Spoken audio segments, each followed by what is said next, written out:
الرحمن الرحیم۔ السلام علیکم۔ کڈز فیری ٹیلز میں خوش آمدید۔ ویوز، آج میں آپ کے لیے ایک اور دلچسپ اور خوفناک کہانی لے کر آئی ہوں، لیکن کہانی شروع کرنے سے پہلے آپ سے گزارش ہے کہ اگر آپ نے ہمارا channel kids fairy tales subscribe نہیں کیا تو اس کو سبسکرائب کر لیں۔ بڑھتے ہیں ہماری آج کی کہانی کی طرف۔ ندا ایک انتہائی خوبصورت لڑکی تھی، لیکن اس میں ایک خاص بات تھی کہ اس کی آنکھیں بہت ہی خوبصورت تھیں۔ اس کی آنکھوں کی رنگت سبز تھی۔ ندا اپنے دادا اور امی کے ساتھ رہتی تھی۔ اس کے ابو کا انتقال ہو چکا تھا۔ اس کے دادا ابو قبرستان کے گورکن تھے۔ وہ روز اپنے دادا کے ساتھ قبرستان میں جاتی تھی۔ آج جب وہ قبرستان سے واپس آ رہی تھی تو اس نے محسوس کیا جیسے کوئی سایہ اس کے ساتھ ساتھ چل رہا ہے، لیکن اس نے اپنا وہم سمجھا اور گھر واپس آ گئی، اپنے کمرے میں چلی گئی اور سو گئی۔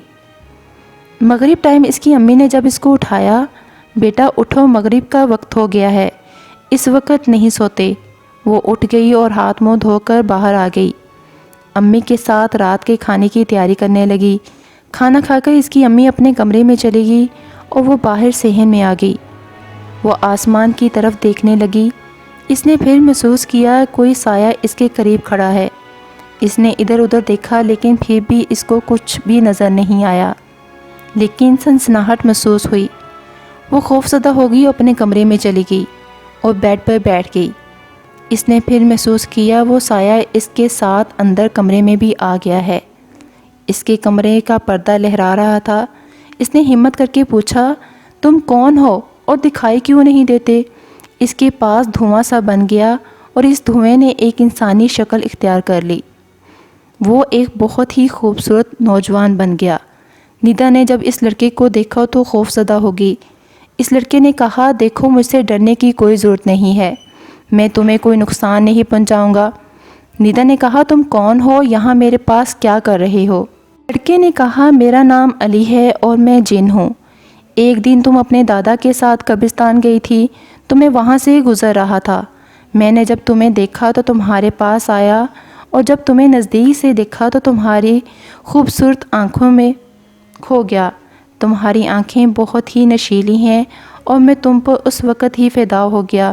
مجھے تمہاری آنکھوں کا رنگت بہت پسند ہے، کیونکہ سبز رنگ میرا پسندیدہ رنگ ہے، اور تب سے سائے کی طرح میں تمہارے ساتھ ہوں، تمہارے سامنے نہ آتا جب تک کہ تم خود نہ مجھے بلاتی۔ ندا نے بھی جب علی کو دیکھا تو پیار کرنے لگی۔ علی روز رات کو آتا، دونوں پیار بھری باتیں کرتے۔ ایک دن اس کی امی پانی پینے کی غرض سے اٹھی۔ انہیں بہت پیاس لگی ہوئی تھی۔ کمرے میں پانی کا جگ رکھنا بھول گئی تھی۔ وہ کچن میں پانی پینے کی غرض سے گئیں تو انہوں نے محسوس کیا جیسے کوئی باتیں کر رہا ہے۔ انہوں نے دیکھا ندا کے کمرے کی لائٹ جل رہی تھی۔ وہ ادھر سے ہی آوازیں آ رہی تھی۔ انہوں نے سوچا رات کے اس پہر کس سے بات کر رہی ہے۔ انہوں نے کھڑکی کے اندر دیکھا تو وہ بیڈ پہ بیٹھی ہوئی تھی، اور وہ کمرے میں آ گئی اور ندا سے پوچھا کہ رات کو وہ کس سے باتیں کر رہی تھی جبکہ کمرے میں کوئی بھی نہیں تھا۔ ندا نے کہا، امی ایسی کوئی بات نہیں ہے، میں تو ویسے ہی بیٹھی ہوئی تھی۔ اس نے اپنی امی کو ٹال دیا۔ دوسرے دن پھر ایسا ہی ہوا اور امی کے پوچھنے پر اس نے ٹال دیا۔ تیسرے دن اس کی امی نے اس کے دادا سے بات کی اور ان کو سب کچھ بتا دیا۔ ندا کے کمرے میں کوئی ہوتا ہے اور کسی سے باتیں کرتی ہے جبکہ کمرے میں کوئی بھی نہیں ہوتا۔ میں تو بہت پریشان ہوں۔ دادا نے کہا، میں کہتا تھا نا کہ اسے میرے ساتھ قبرستان مت جانے دیا کرو، لیکن وہ نہ مانتی ہے۔ مجھے تو لگتا ہے کسی چڑیل یا جن کا سایہ وغیرہ ہو گیا ہے اس پر۔ اس کی امی نے کہا، میں ایک عامل کو جانتی ہوں، ان سے کل بات کر کے کوئی تعویذ وغیرہ لاتی ہوں۔ وہ چلی گئی عامل کے پاس اور اس کے دادا کچھ سوچنے لگے۔ ایک رات علی نے ندا سے کہا، میں تم سے شادی کرنا چاہتا ہوں اور اس کے لیے مجھے ملک کے بادشاہ سے اجازت لینی ہوگی، کیونکہ اگر کسی جن نے انسان سے شادی کرنی ہوتی ہے تو وہ بادشاہ سے اجازت ضرور لیتا ہے۔ تو ندا نے کہا، اگر بادشاہ نہ مانے تو پھر کیا ہوگا؟ میں تو تمہارے بغیر نہیں رہ سکتا۔ علی نے ندا کو دلاسا دیا اور ملک سے باہر چلا گیا۔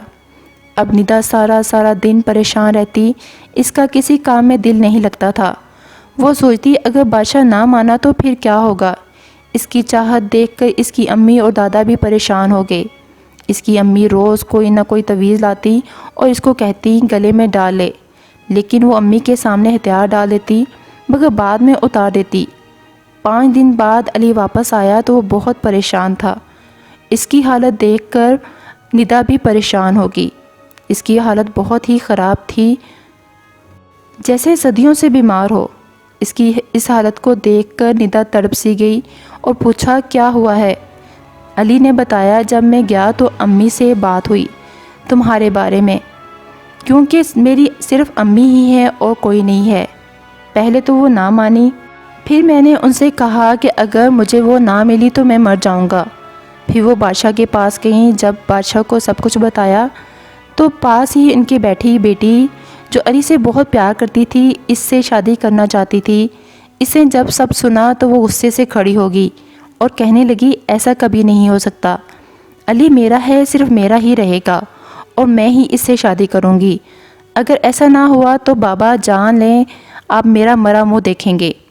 بادشاہ نے بھی انکار کر دیا کیونکہ اسے اپنی بیٹی کی خوشیاں بہت عزیز تھی۔ اس نے کہا اگر علی نے میری بیٹی سے شادی نہ کی تو ہم اس لڑکی کو ہی ختم کر دیں گے جس سے وہ پیار کرتا ہے۔ اس کی امی نے بادشاہ کی ساری باتیں سنی تو وہ پریشان ہوگی اور وہ سب کچھ چھوڑ کر ندا کے پاس آ گیا۔ یہ ساری باتیں سن کر وہ پریشان ہوگی اور اس کا دل کہنے لگا ضرور کچھ برا ہونے والا ہے۔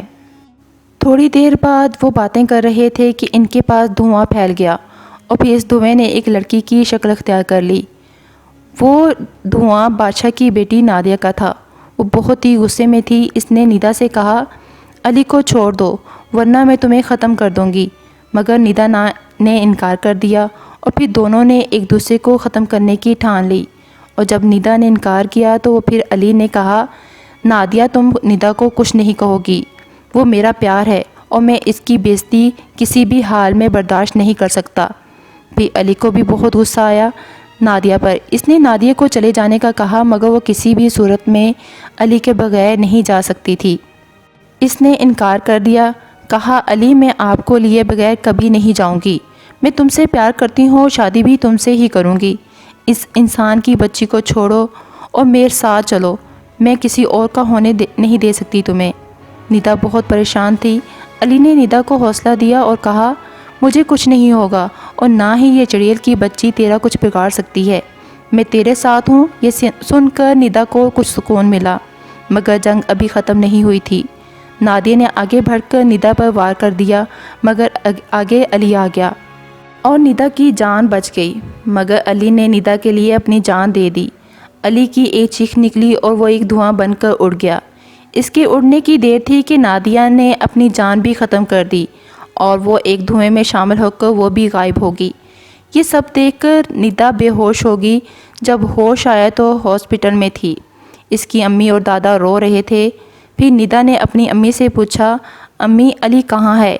اس کی امی نے بتایا وہ تو اس دنیا میں نہیں رہا، اس لڑکی نے اسے مار دیا ہے اور وہ خود بھی مر چکی ہے اور اب تمہیں اس کے بنا ہی جینا ہوگا۔